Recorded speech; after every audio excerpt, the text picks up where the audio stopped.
didn't have a doomsday cult.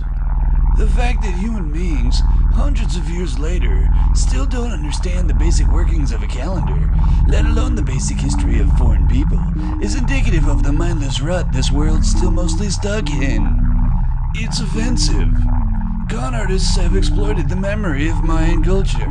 They have exploited the ignorance of Americans, because they know most Americans don't know anything about Mayan history, and that most Americans are willing to believe almost anything, especially if it's scary.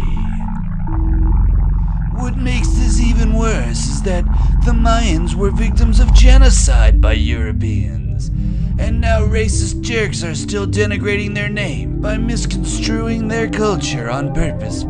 Now, probably, I don't know about philosophy of Mayas. We have very little information due to the efficiency of the Spanish conquistadores and, mostly their priests, who burned all the books.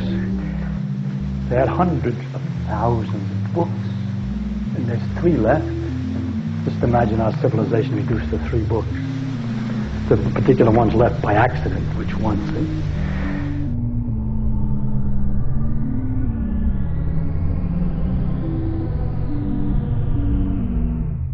And get this, even most people that don't believe it's the end of the world still believe that the Mayans thought it was going to be the end of the world, and so they think their culture was dumb, and they blame the Mayans for the stupidity surrounding the current hoax.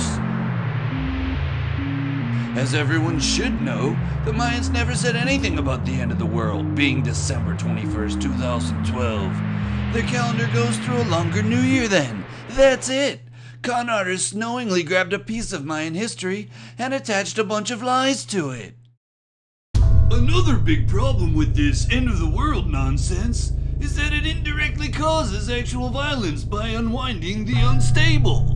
Nearly every time there's a supposed end of the world, ignorant, gullible, or unstable people kill themselves or even their families in order to spare them from the apocalypse they think is coming. By perpetrating this hoax, you are indirectly contributing to their personal disaster.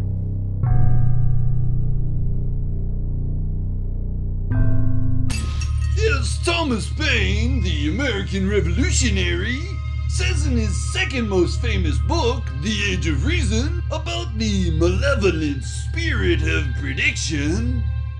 For as certainly as a man predicts ill, he becomes inclined to wish it. The pride of having his judgment right hardens his heart, till at last he beholds with satisfaction, or sees with disappointment, the accomplishment or the failure of his predictions.